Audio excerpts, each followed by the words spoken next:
The smart meter system is made up of two parts.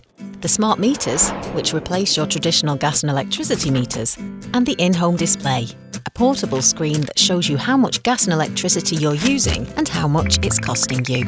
Both parts of the system work together to ensure you receive accurate information about your energy use.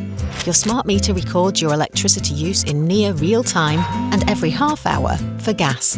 The meter then securely shares these readings automatically with your in-home display for you to see. You can choose how often your meter readings are sent to your supplier. Speak to them to find out your options. The more frequently your supplier receives this data, the better they will understand how much energy is being used around the country and when. With this information, they can buy more accurate amounts of energy to supply to their customers, helping to make our energy system more efficient.